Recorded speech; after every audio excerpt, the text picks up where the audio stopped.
Let's start. Yesterday we've been discussing linear quadratic regulator, which made it possible to find out a gain matrix K, with the help of which we were able to instantly find out the optimal control at any point in the state space.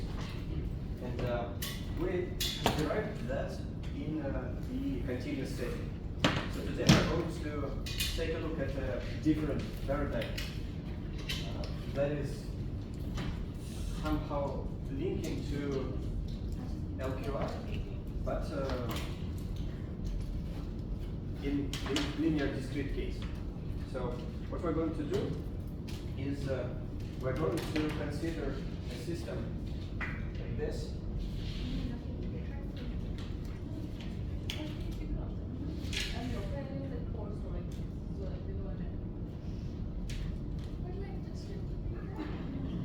While trying to instantaneously minimize the following cost.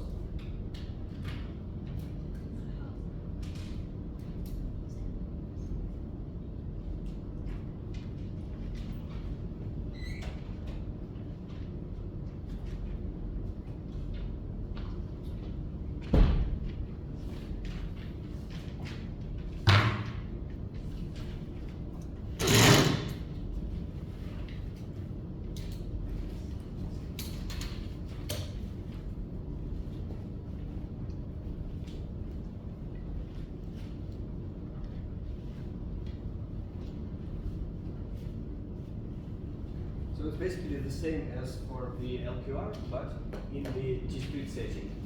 And similar as yesterday, we require the matrix Q to be positive semi-definite and matrix R to be strictly positive definite. And the way in which we are going to perform this is kind of a trick that fascinated me when I found out that it's possible. So I think we have to say a couple of words about model predictive control, which is abbreviated as MPC. And its differences to LQR, which stands for linear quadratic regulator. So we have considered the PID control in detail, and we know that it's reactive. So it takes a look at the current state. In case of a full PID, it considers also the history of the state trajectory, but it does not look into the future. So it's not predictive. And PID control could be tuned manually without any considerations about the model of the system, about the dynamics, the essence of what's going on. You don't know. You could not know anything about the system you're controlling, about the plant or the machine. And this approach is really limited, because if you are designing a controller for a car, it's really supposed to look ahead in order to fit into the curve and optimize the speed, maximize the performance, minimize the time while keeping the safety constraints. So in order to do that, we have to consider some kind of predictive control. And how should we predict things? Well, with the model of the system. And a family of approaches that rely on that is called model predictive control. It is normally formulated as a finite horizon optimization process. So we consider a certain horizon of, well, here it's n step, of course, it's n step because we are doing general case, but it could be 5, 10, 15, it depends on the problem, on the system, and on the time constraints if you need your system to perform in real time. So there could be variations, but usually it's a finite control horizon, or finite prediction horizon. And in contrast, the linear quadratic regulator is a different thing in a sense. because it provides you the proper feedback for any state in the state space. Model predictive control does not have a letter L in it, so it's not necessarily linear. You can apply model predictive control to the systems that are inherently non-linear, like satellites orbiting the Earth. The gravitational field is non-uniform, and model predictive control with the proper optimization algorithm could handle even that. I mean, the systems that are not linear inherently.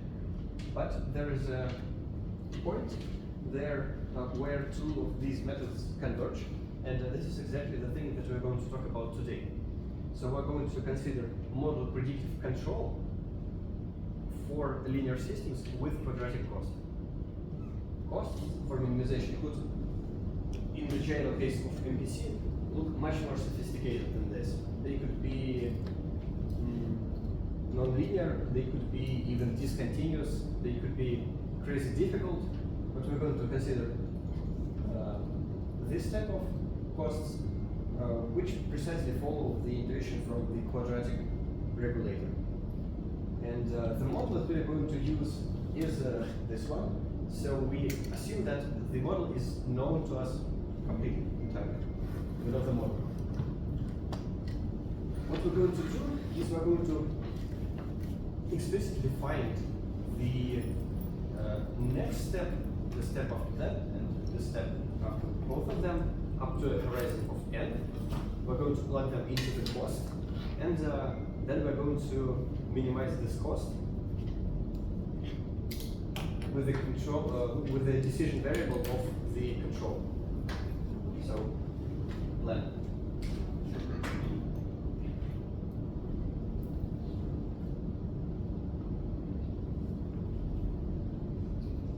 Find the sequence of x1, x2, so on, xn. I'm using big N here because this is the prediction horizon, and small n is the rationality of the state space. Second, we're going to express the cost in terms of the control.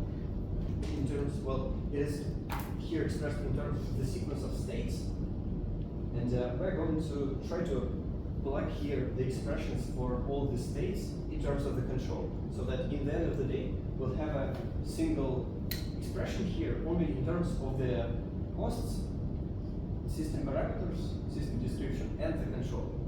So could you explain the plan again? Yeah. So we're going to find the sequence of the states where the system will be in terms of the control. Okay. So how do we know the control? The control changes. Like we will predict the control as well. No, we're not predicting the control yet. We are doing the following. We are expressing the sequence of states in terms of the controls. Then we are going to plug all of it into the cost, so that the cost will be expressed in terms of the system description, cost matrices, and the control. And then we're going to differentiate by the control. We're going to minimize this cost by the control. Does it make sense? Okay. We calculate the states, like we perform. Yeah, so we perform what we're doing already. So like we calculate the state as discrete time intervals. Yeah, let me draw this. Okay, so this is our x naught, and then if we apply some control u naught, we're going to get to the state x1, and this expression for system dynamics tells us exactly what x1 will be in terms of the control, right? And the previous state. And what we can do next is we can apply u1, which is the next control, and we're going to get to the state x2. And we can again express that in terms of this state and the new control. And this state was already expressed in terms of the original state and the control. So we're going to consider. Okay, so we're going to find all of it. Yes. Based on the first control. We're going to do it in terms of the whole trajectory of controls, the sequence of controls. Express x n in terms of x naught and u naught? Express the whole trajectory in terms of the trajectory of the action trajectory. Okay, so in terms of u0, u1, u2, u3. Yes. But u1, u2, u3 all depend on the. But if all of them depend on x1, x2, x2. Do this. But they depend if our controller, if our controller somehow judges to act one way or another, depending on the state. Well, yes, indeed they depend. But we are not considering any specific controller yet. We are going to try to. We're going to not to find out the controller, the function. We're going to find the trajectory of controls. That's the difference. So we're going to find, in the end of the day, a sequence of controls that will minimize the cost function. Understood. How do you know the trajectory of control you have? We don't know it yet. We know we will find the expression for that. So for any. Finding the general equation that when Yes. we plug in x, Yes. it will give us the trajectory for Right. So we'll find the expression for the trajectory of the state, for the trajectory of controls, and then we're going to express the cost in terms of both trajectories actually, which will be followed by the minimization with the decision variable of the sequence of controls. So we're minimizing the cost by a sequence of controls. It makes sense. We're minimizing the cost based on this trajectory that we are. We're going to iterate through possible like views and then try to find the minimum. No, we will not iterate through them. We will consider the sequence of controls as just a single vector, and we're going to differentiate the scale of cost in the general case by this whole vector, and equating that to 0 will give us the optimal solution because of the quadratic nature of the cost.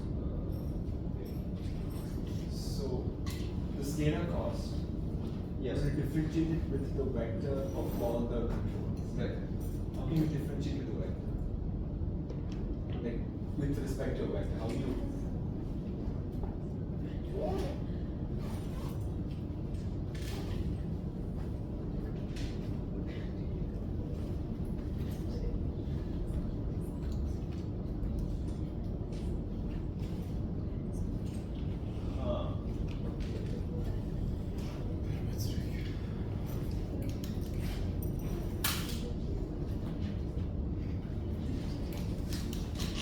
The first thing that we're going to do is we're going to express the state trajectory in terms of the control trajectory. The second, we're going to express the cost in terms of both of these trajectories. Find J as a function of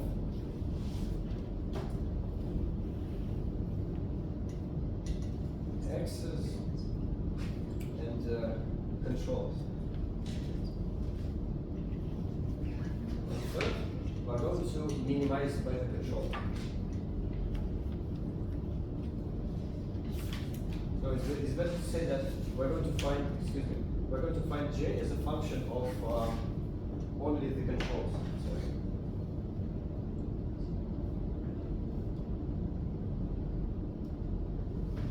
J is a function of controls,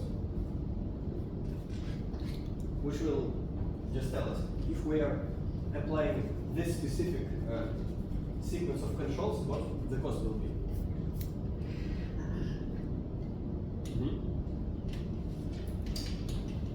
After that, we're going to minimize by this sequence.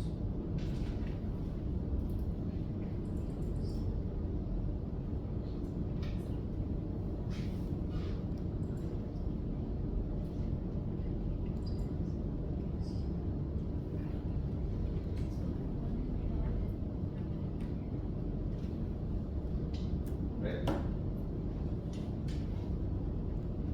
Okay, so we know that x1 will be expressed as a x0 plus b u naught. Well, the term x2 is a x1 plus b u1. But we can plug the expression for x1 here. So it will be a times a x naught plus b u naught plus b u1, which is equal to a squared x naught plus a b u naught plus b u1.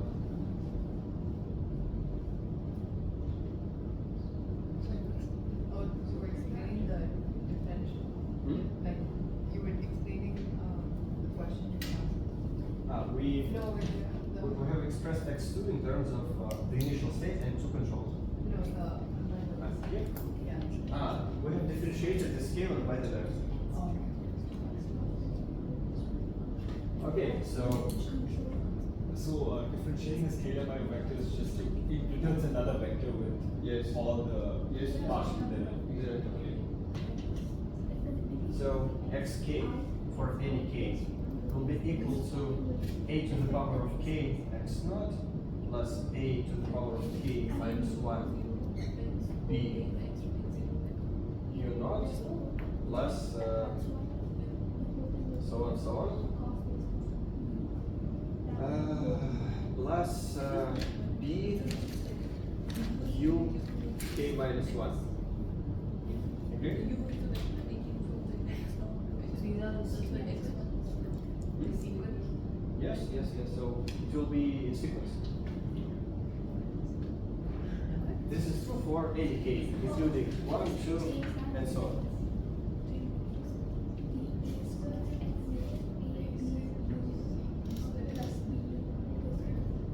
Can you just re-explain xk just again? Yeah, so I iteratively plugging the previous expression in the next one. That's what. So that's just a general rule. Well, yes, yes. Since this is a linear system, we can indeed express it like this. And the dots, what do they mean exactly? Here. Yeah. I mean the Petition. just all the other terms that are in between. So specifically, these dots mean a to the power of k minus 2. It means and so on, basically. And This so- is the last term. A to the power of k minus 2, So- b u1 plus a to the power of k minus 3. So it b will move on until a power of 0 and then it stops. Yes. So here we have a to the power of 0. And this is the last one. And all of those are included here. So I can write it formally as a sum, but that's not necessary.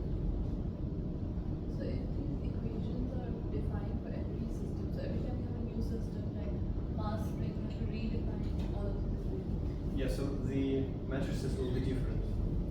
The matrices will be different, but the general expression will be correct. And next up, we're going to do a trick, which is, in my opinion, elegant. So we're going to write down all the states here, concatenating the vertical. We're going to assemble a vector of all the axes up to the horizon.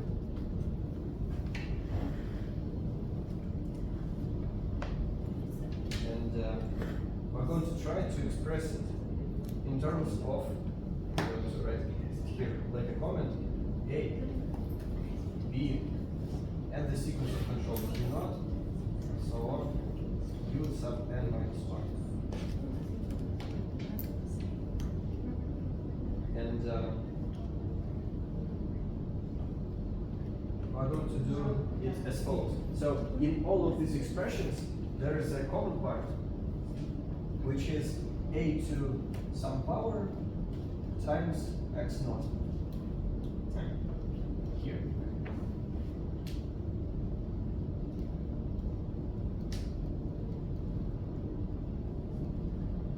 So we can write a sequence of these powers, first, second, and so on. Here, a squared, so on, a sub n. Quick sanity check. What is the dimensionality of this vector? Really? Isn't. But each individual x is n-dimensional sum. So this is a vector, and this is a second vector, concatenated to the bottom of the first vector. So this thing, n squared. you sure? And by Well, capital N by small n. This capital N is the prediction horizon, and this small n Yeah. is the dimensionality of the space. and the small n is the number of state variables. And Yes. Big N is number of episodes. Exactly. Yeah. So here we have our x naught. And the second thing that we need to do is we have to somehow express the rest. And the rest is a bit more difficult to express. However, it is fine. So there will be a second matrix, and here we're going to do the same stacking thing, but with the controls. So we're going to place u0 here, u1, and so on, u sub capital N minus 1.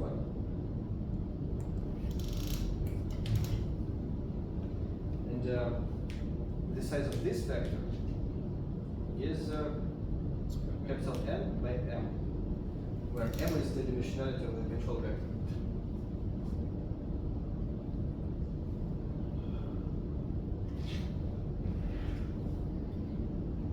Okay, let's see what belongs to the first row here.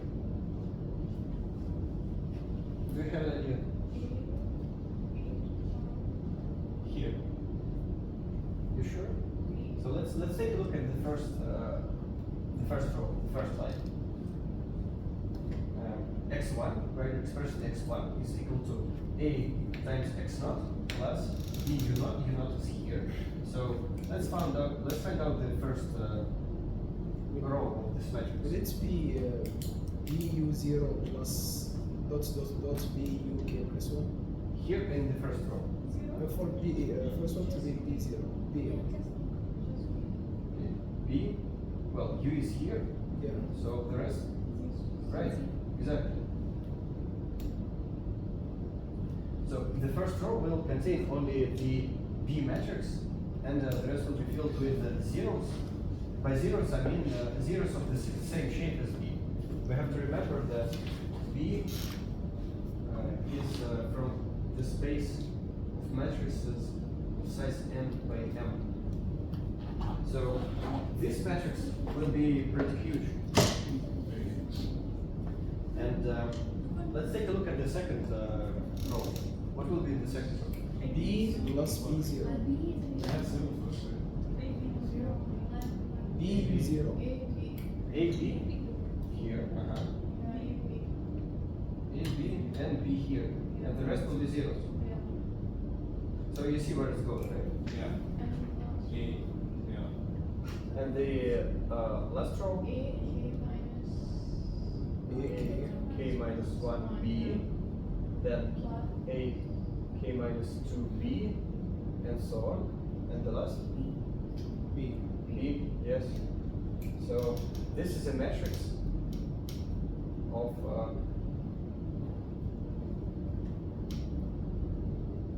the size big N times N by capital N times M. This is a pretty huge matrix, but finally we found out what is it exactly. So we can do a couple of, we can just name them for convenience. So which will be the capital X, this will be A hat, this is still X0, and this will be B hat, and this will be capital U. So if If we just rewrite this in a new notation, it will be more convenient to operate with this. So the whole vector of x is the whole x trajectory, the whole state trajectory, is equal to a hat x naught plus b hat u, capital U, the sequence of controls.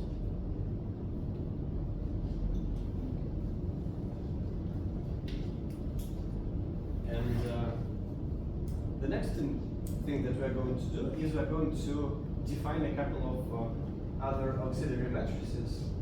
First of them being Q hat,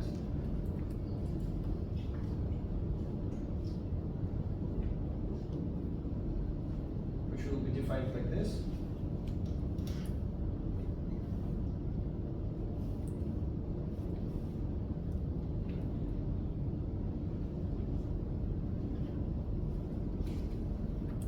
And the R hat that will be defined like this.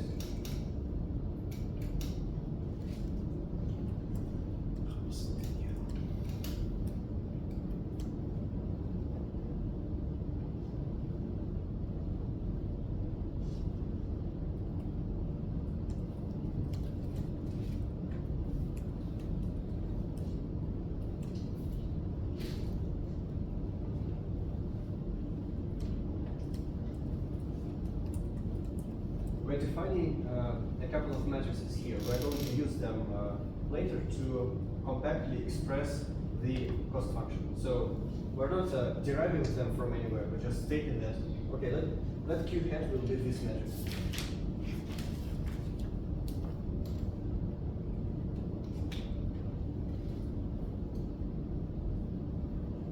Tell us about the first part. You have the MPC and QR. What are these? This is model predictive control, which stands for a family of controllers that use model. It could be linear or non-linear, like for satellites. And the predictive means that we are propagating the anticipated behavior of the system into the future while trying to minimize the cost. So our decision variable in the optimization is the sequence of control. We're doing so-called trajectory optimization. And LQR is linear quadratic regulator, the thing that we have been deriving yesterday. And in the thing that we are talking about today, they converge. So the thing that we are deriving is model predictive control for linear systems with quadratic cost. We're approaching the discrete LQR problem in a manner of model predictive control. Could you explain the dimension again, like how you, like n times Where exactly? over the n times? Here? Yeah. X1 is the first state vector. It has the dimensionality of small n. And This, we're stacking capital N of them. What does small n mean again? What does small n mean again? Small n is the dimensionality of the state space.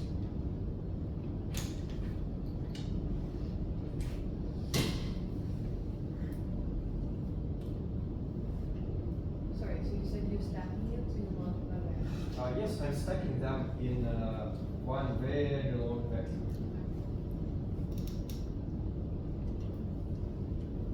And what is n? Big N. You know, m. M is the dimensionality of the control vector.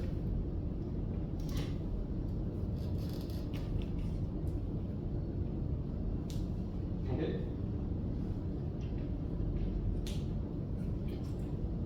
So let us rewrite the cost of all of this in terms of capital X, capital U, Q hat, and R hat.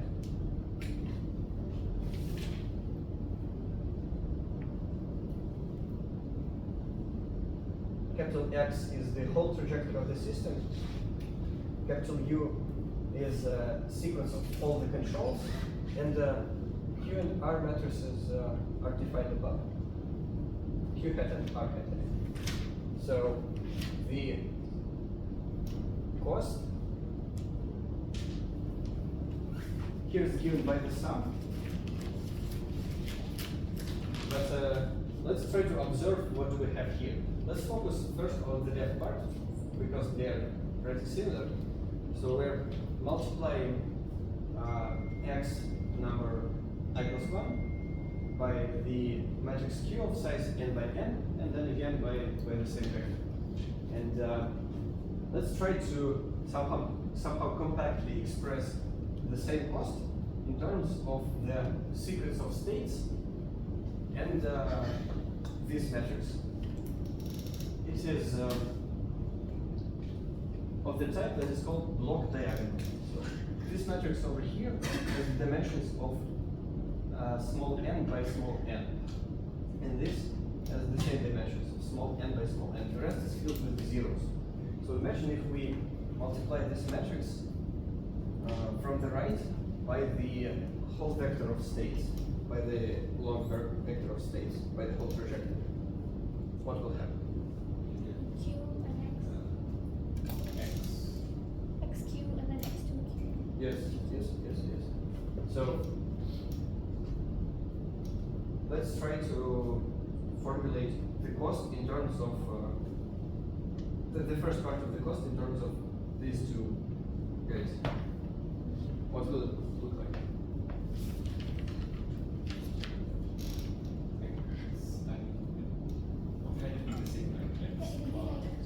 So X transpose. Yes. It should be the same. Yes. So it's capital X transpose U hat capital X, and the second part is capital U transpose R hat U.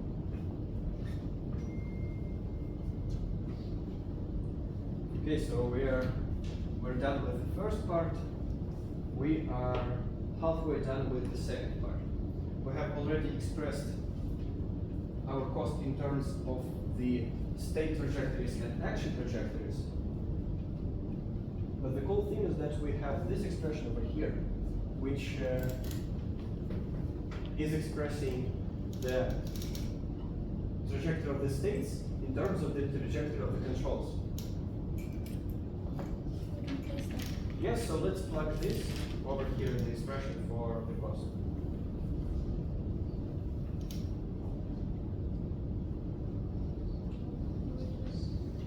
A transpose X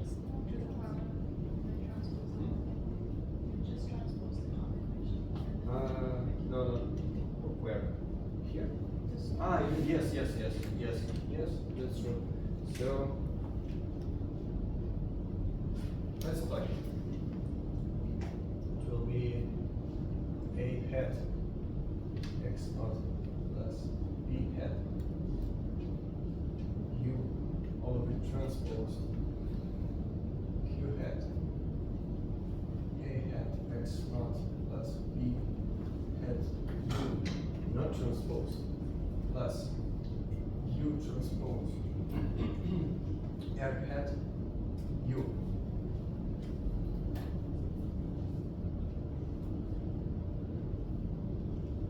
It will be X naught transpose A hat transpose Q hat A hat X naught. This is the first term. The second and the third term being scalars. Well, it's just like squaring a couple of brackets. So it will be 2 X naught transpose A hat transpose B hat U, second and third terms. And the last term will be, B hat transpose. yes, it will be U hat transpose, or capital U transpose, B hat transpose, Q hat B hat U plus the last term, but it has U on both sides, so we can just reframe it like this.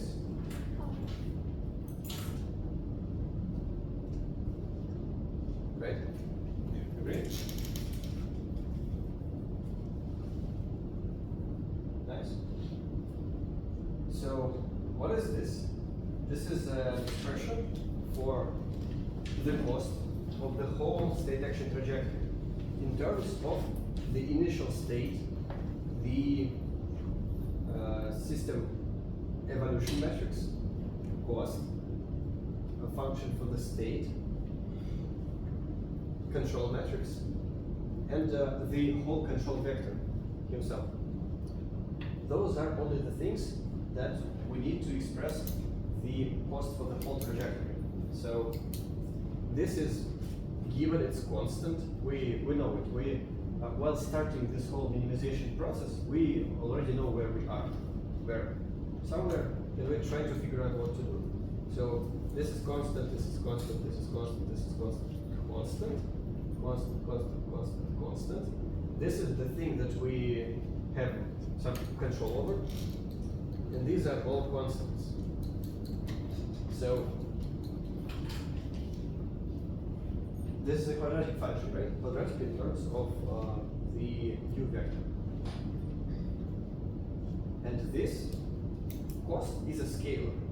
So let us differentiate the scalar cost by the control vector. Can you do that?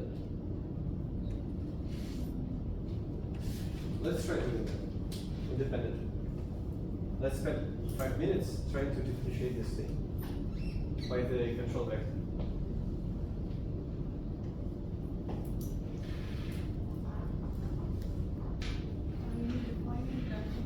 Defining the cost. We have already did that, so there is an expression for the cost in terms of the control vector. And what we're trying to do? Yeah, I think I have to clarify that. The opposite, you mean? Do the opposite now? We are going to do the following. We are going to differentiate the cost by the whole vector of the control, and it will be a certain expression. And then we're going to equate that to 0, which will give us the optimality condition. Same as in the calculus. So we're minimizing the function.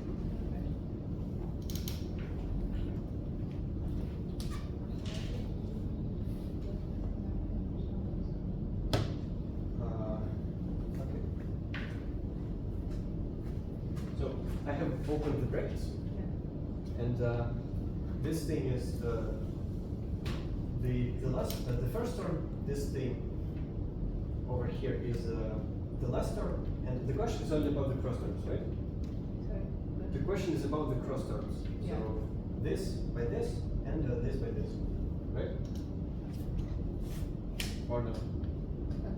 Yes. Yeah. Okay. So let us write them explicitly. The first of them is U transpose B hat transpose Q hat A hat X naught. And the second is X naught transpose A hat transpose Q hat B hat U. Confused. What is that?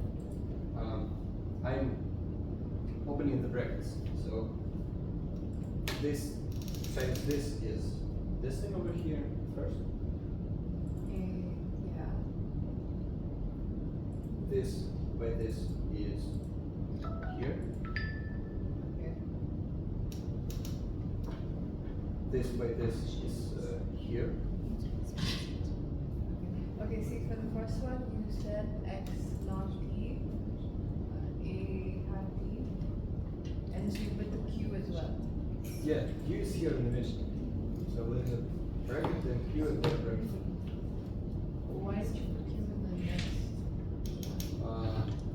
Like 2X naught. Here. So A plus B squared is squared plus B squared plus 2AB. And this part, this 2AB, is precisely this.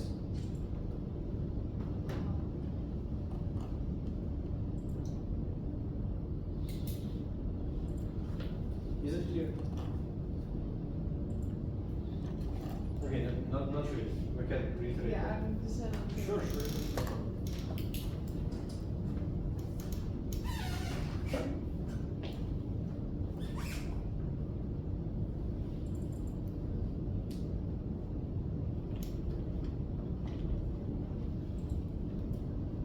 Using water is just, it works like a charm.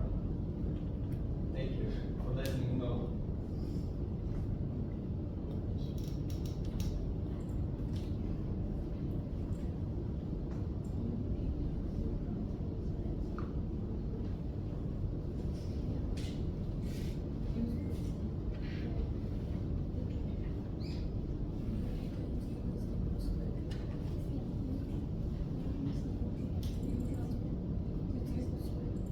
Okay, so up to this point it's fine.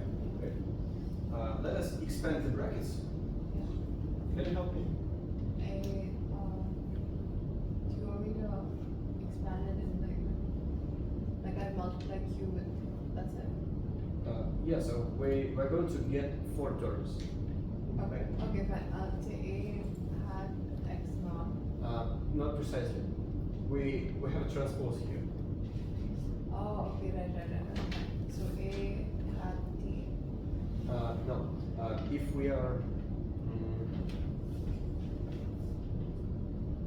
transposing a multiplication of the matrices, it is equal to B transpose times A transpose. So the thing. Oh, okay. Can you be really explicit with the next? So first, Yes, that's exactly what I do.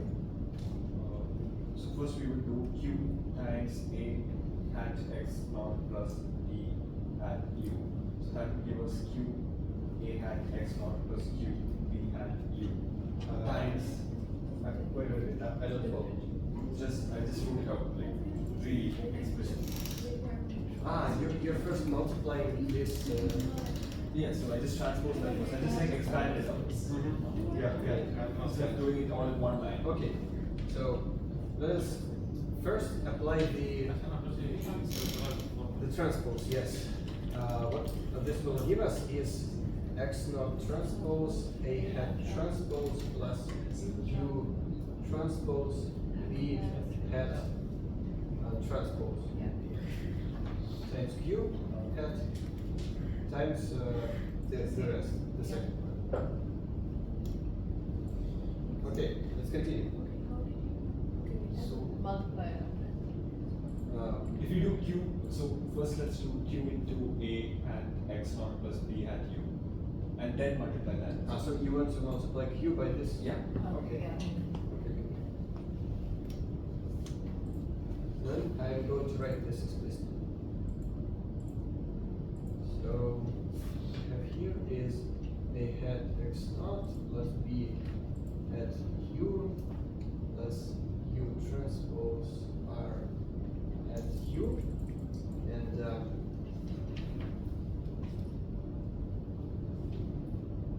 it's equal to the same first part.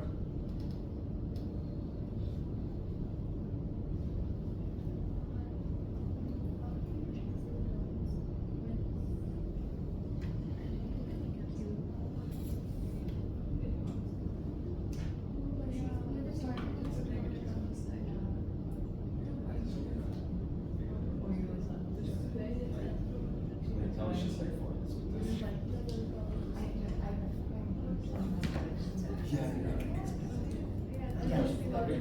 this with this. And now let us finalize this by multiplying these two brackets. Yeah. So X naught A hat Q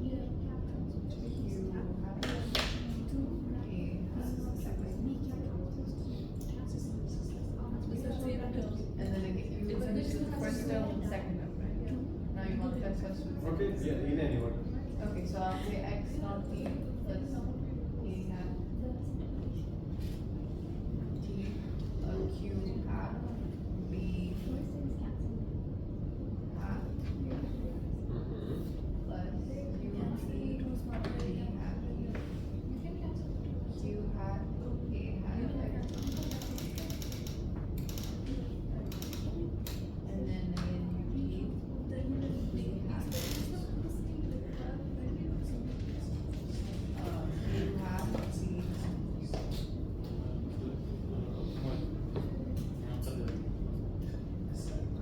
the last term. Yeah.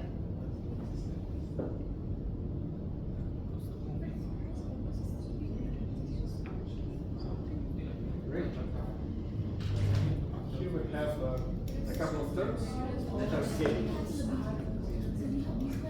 Okay, I got it. Thank you so much. So, do we need some time for this to sink in?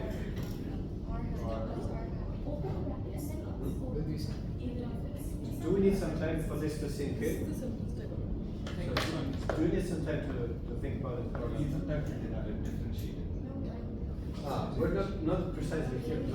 We're not precisely there. We can Yeah, we can simplify add- this just a bit and then differentiate. The scalar terms we can add just like right? Yes.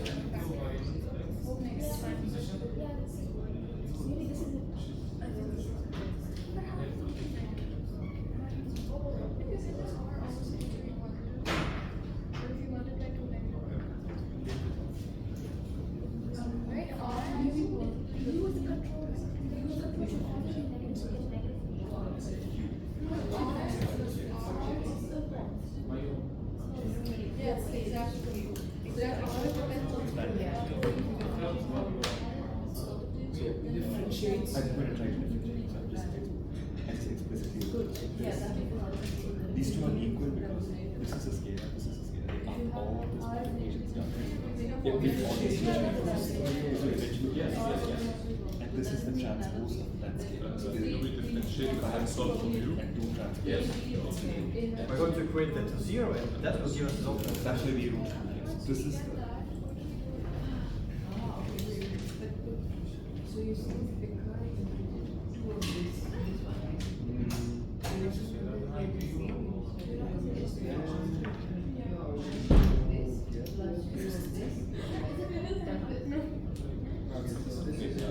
let me just write it out. The only thing is that this is a vector, so if you want to divide, instead we have to take the inverse Take it to the other side, make it like A inverse transpose. Right, but that's correct, except for that.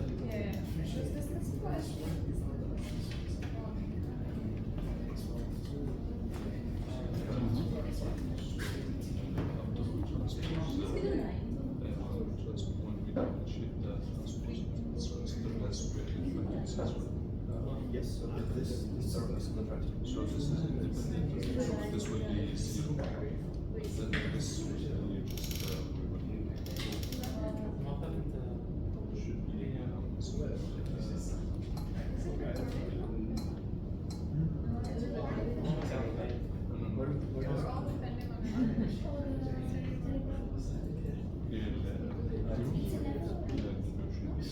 Ah, wait. For, I was mistaken. Just I want you you're right. then this is since it is related to the Q times this times 2 then equal to 0. Agree. I have to go. But just as this is given as a Oh, so it's minus 1. Instead of division here, we have to have the inverse method. Yeah. Except for that, we have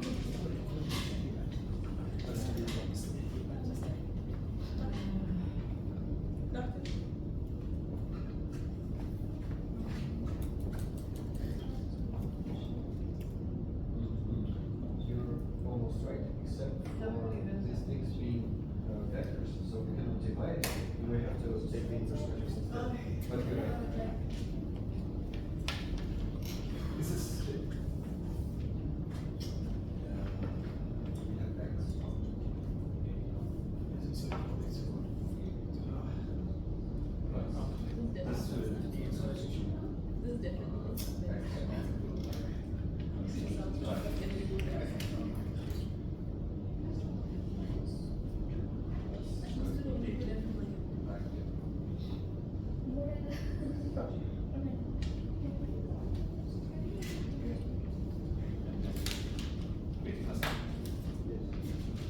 Yes. Okay. And then we have to differentiate this again. so this is the constant. Okay, so let's proceed. these two terms over here, they are equal. The same as we did yesterday, we can just transpose the left one and we'll get the right one. So this whole thing in turn is could be rewritten as x naught transpose a hat transpose u hat a hat x naught. Then double this term, or yeah, the left one. It will be just more convenient to have u in the end. X naught transpose a hat transpose u hat b hat u is pretty long but not difficult, right? Okay, and the last term is u transpose. Then in the brackets we have b hat transpose u hat b hat almost plus r hat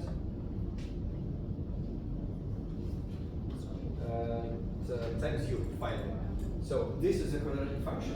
The first time I was writing it, I was wrong. I forgot u over here, but now I was correct. So what do we see here? It's a quadratic function, and well, it's basically like a parabola, but multidimensional.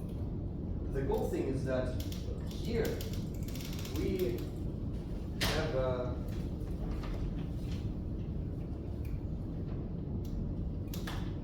composition of matrices that is strictly positive definite.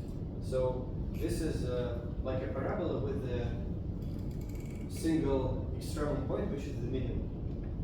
And we're going to find exactly that minimum, but dimension-wise, so along all the dimensions.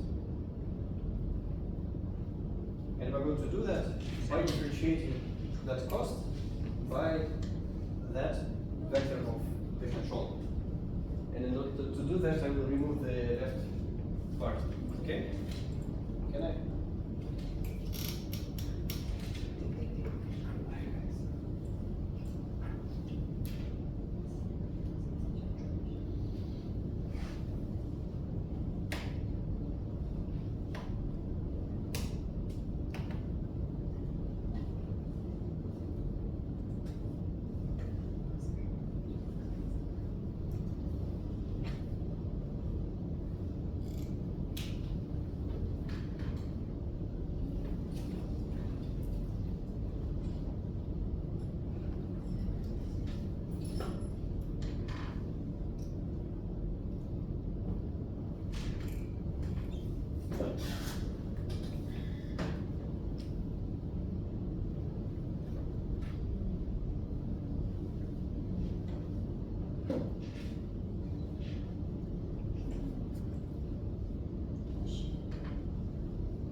Let us differentiate the cost by the whole vector of control. What are we going to get? The first term here is a constant, so it will vanish. And while differentiating the second term, which is linear in terms of u, we'll get just this part transposed.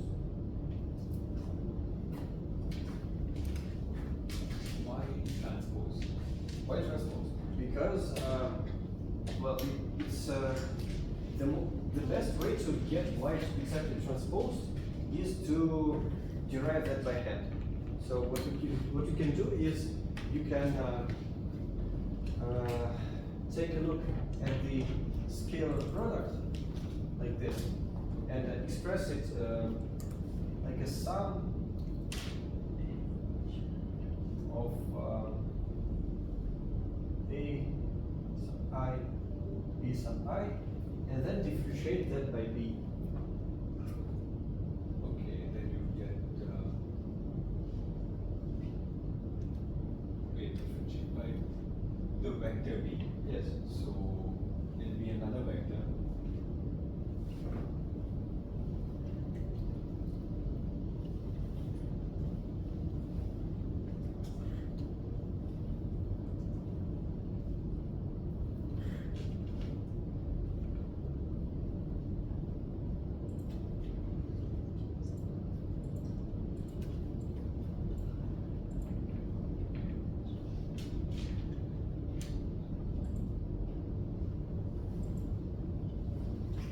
And if we differentiate this by B sub 1, We get A1. A1, A2, so on, AN, which is precisely A as a when vector. you're taking the So this part transpose. so when you're taking the partial derivative, we are assuming none of we are assuming B1 has no. So with respect to B2, or for example, when we get to the other terms, let's say A2, B2, and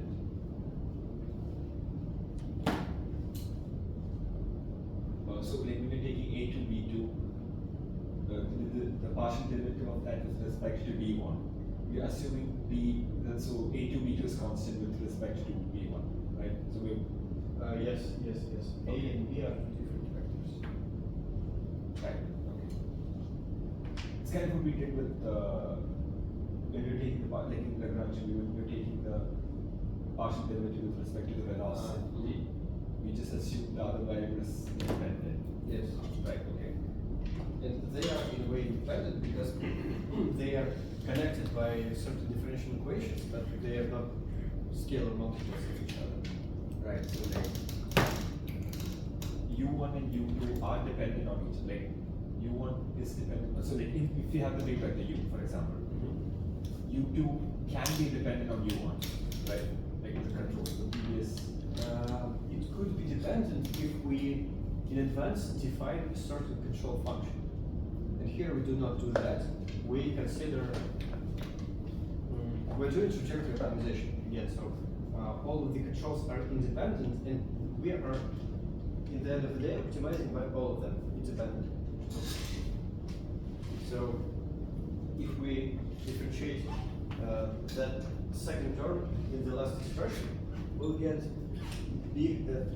two B hat transpose Q hat A hat X norm, right? And the last part that we have to differentiate is this quadratic term. And it could be checked in pretty much the same manner, but it's more tedious and boring. But what we'll get is the following. It will be 2 B transpose Q hat B plus R hat U. Okay, R hat transpose. R hat is symmetric, sorry. Yeah. Here we're not transposing. Yeah, yeah. And if we were transposing, R is indeed symmetric. Okay. So this is the vector of partial derivatives of the cost by all the controls, element-wise. So by all the controls in terms of both the horizon and the components of the control vector. It could be multi-dimensional, really. We've not considered that yet, but if we suppose that, say, I am pushing a chair in that direction, and some view is pushing in that direction. There is two dimensions of control independent, and thus this vector will be for each instant in time it will be two dimensional. So we'll be differentiating here by the vector of the dimension 2 times capital N. So the only thing that we have to do now is to equate that to 0, because we are in a search for the optimal trajectory, for the minimum of the quadratic function, which is our cost. And we're going to do exactly that. So let's equate that to 0, but it's a vector 0. Sorry, why? 2 here, because we are differentiating the square here. That's why we get 2. Yes, it's a square. U transpose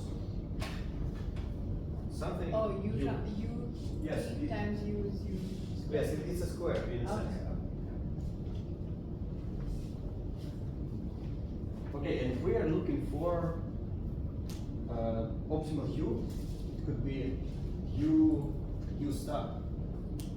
So the condition for the u star is expressed here across the coefficients to which are the same.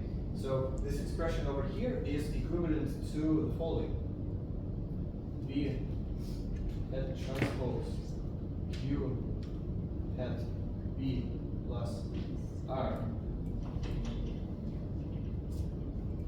times u is equal to minus b hat transpose u hat a hat. And how can we get the optimal value u star? Well, we can multiply both sides of this expression by the inverse of this matrix. So it will give us b transpose u b plus r inverse b transpose u. Did I forget something? Yes, I forgot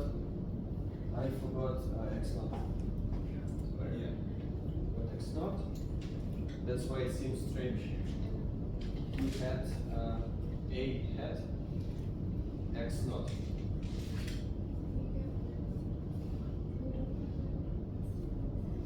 So what is this exactly? We can find the optimal control in terms of the system parameters and the only initial position. This is the result that we were looking for.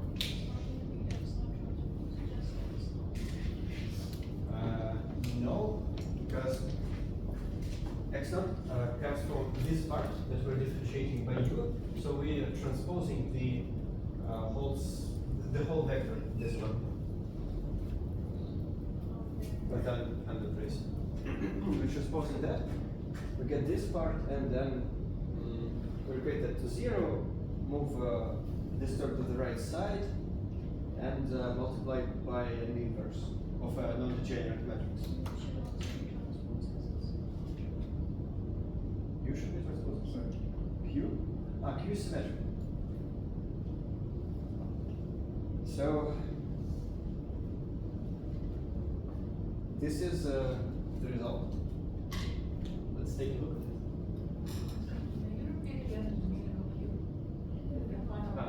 How we find u?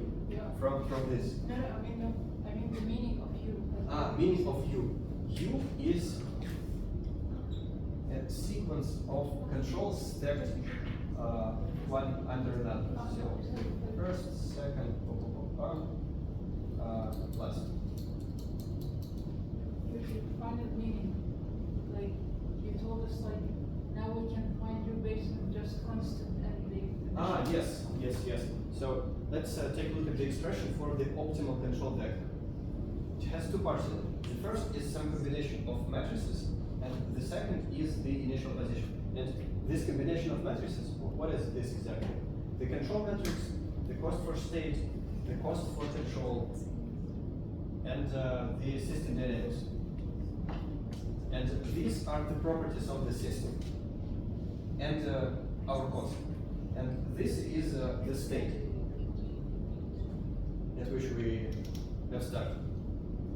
So this is a closed form, no iteration, nothing, no gradient descent, no numerical methods, pure closed form expression for the optimal control depending only on the initial state.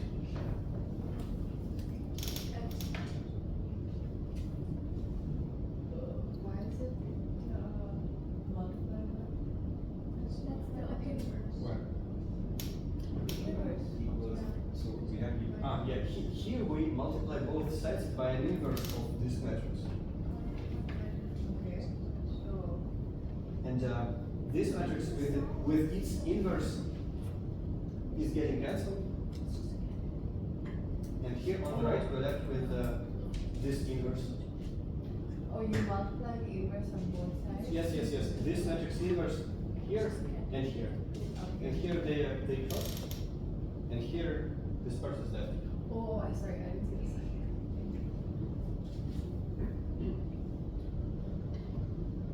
how hard is this to compute? These factors are huge. This is a good question. By the way, yes. It is pretty hard to compute, in a sense. I have implemented this just by hand, just out of curiosity. And it works pretty well for small systems. But if you would try to calculate the matrix inverse of a matrix like 200 by 200, it could be pretty difficult to do it with the default Python with limited stack and limited memory. So it could be just long and boring, although it is doable.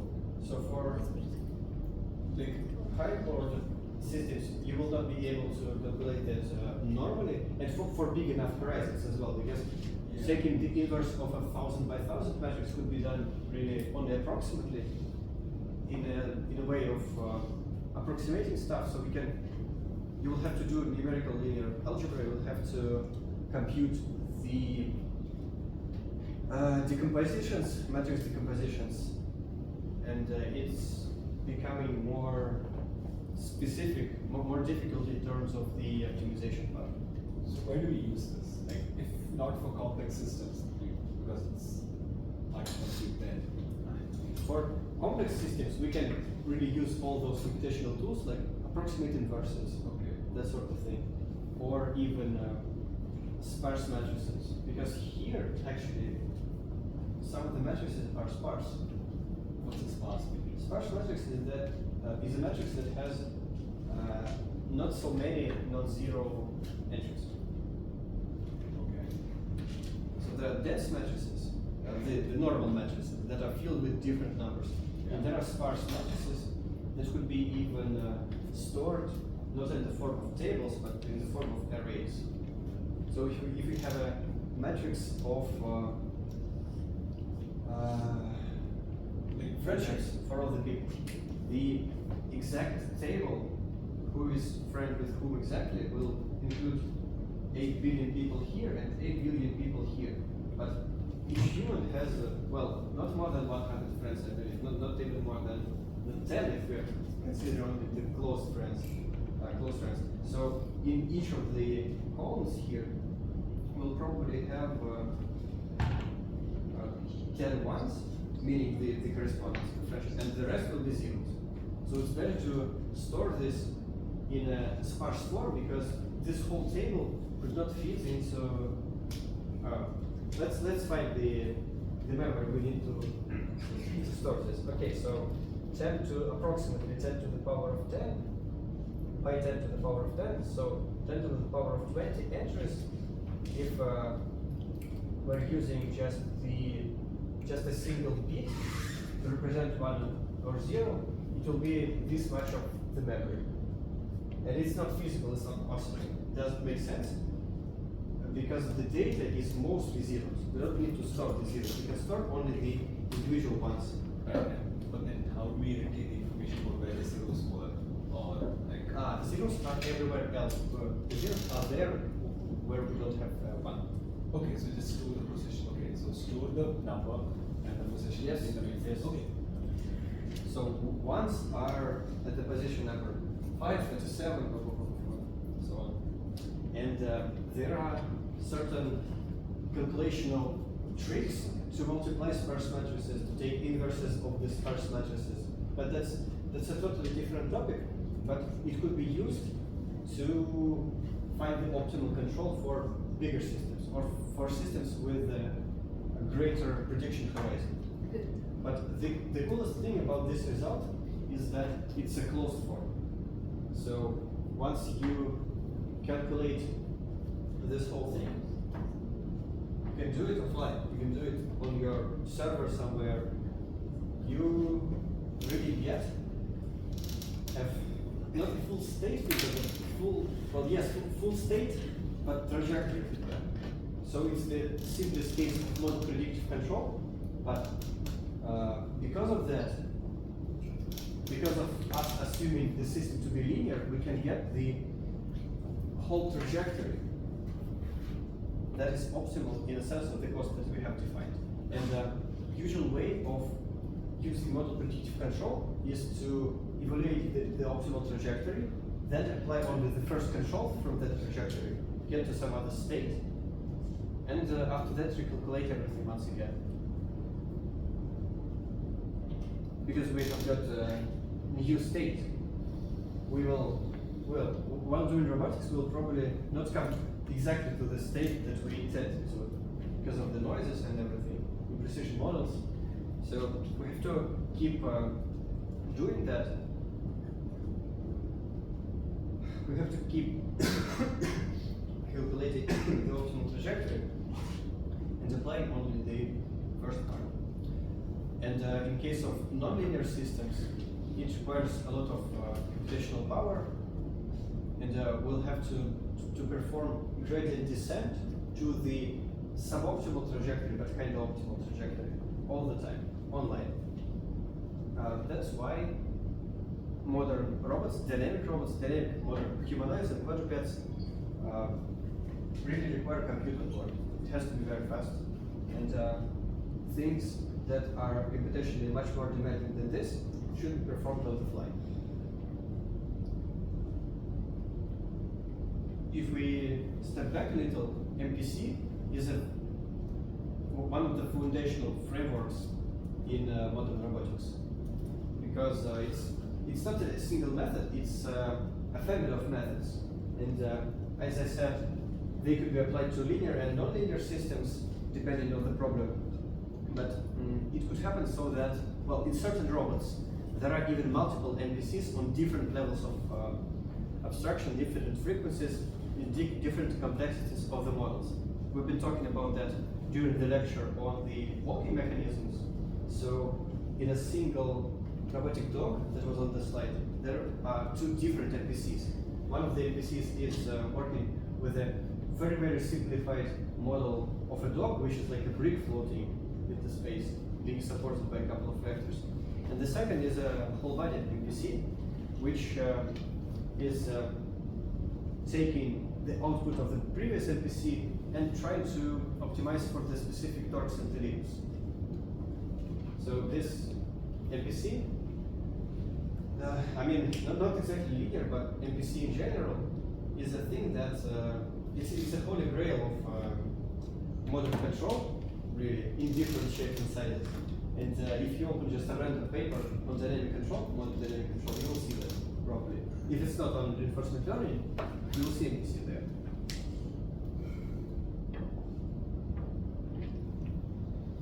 So this is kind of what MPC does in a way. It lets you form the trajectory from the initial state. Yes.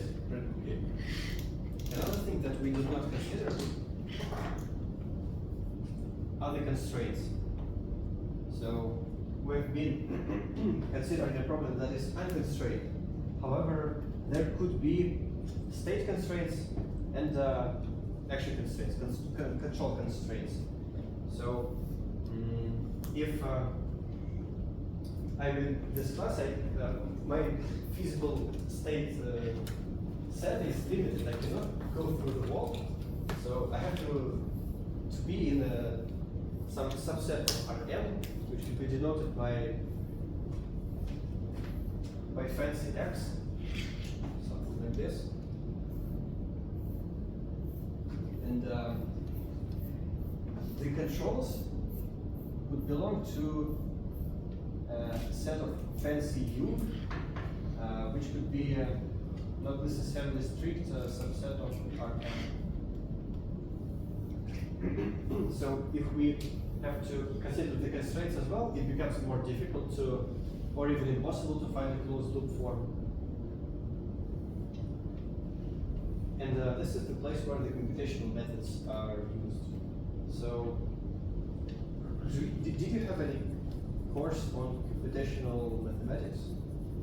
Okay, so what people do there is they try to find the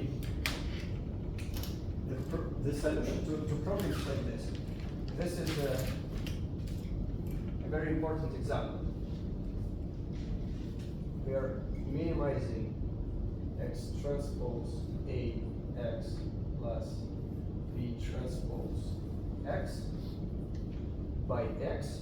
So we're trying to find x that minimizes this function under certain constraints, so that the following inequality holds. C times x is not strictly smaller than d. This is called QP, or quadratic programming, constraint quadratic programming. And a lot of the problems could be boiled down to something like this. There are methods to solve that. Some of them are iterative. And in the Colab notebook that we were working on yesterday, there are examples of the application of certain QP solvers. So in order to do multidimensional on-the-fly dynamic robotics, we really will have to, at some point, dive into the optimization. We cannot solve everything precisely. We'll have to wisely disregard certain things. We'll have to disregard the noises, but design robust controllers at the same time. We'll have to disregard some of the internal dynamics of the motors, for example, because the rotor is rotating much faster than the output shaft. We'll have to disregard the delays somehow, and we'll have to cope with suboptimal solutions that could be found in a very short time span. So it's, as usual, about checks and balances.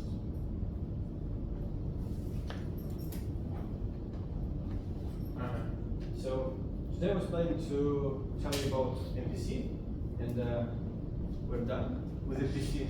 So we can talk about different stuff if you're interested.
and then you have to study this.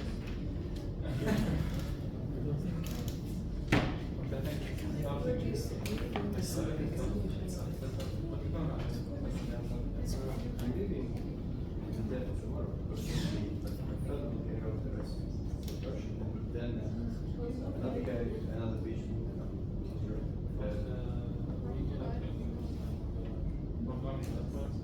Yes, practice tuning drums, changing the ceremony. So now we just like talking the fun Arabic and then all of my copy of my yeah, like the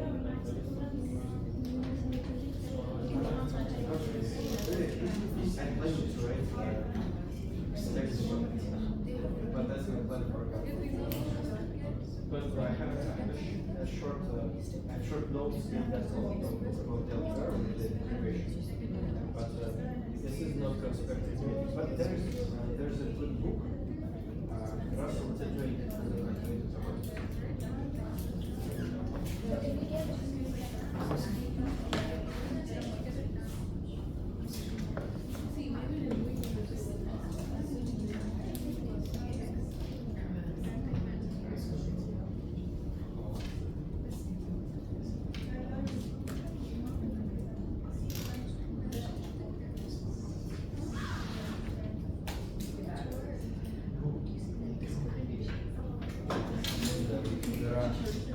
there are lots of good proofs, including some of the things that we were discussing. It was one of the main inspirations for me while preparing this project control.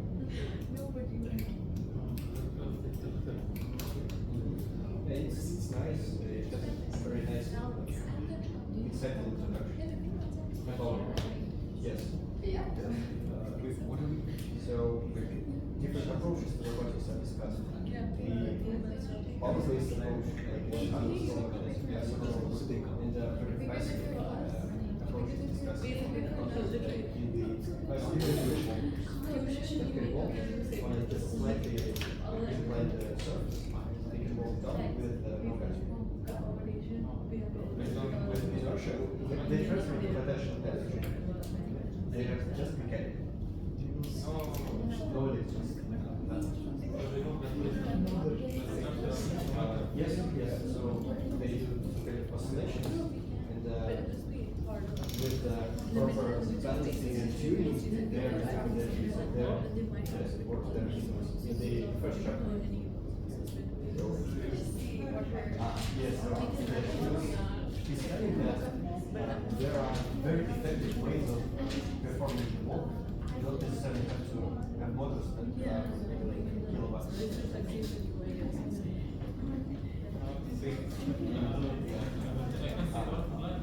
Sure, there is an online version.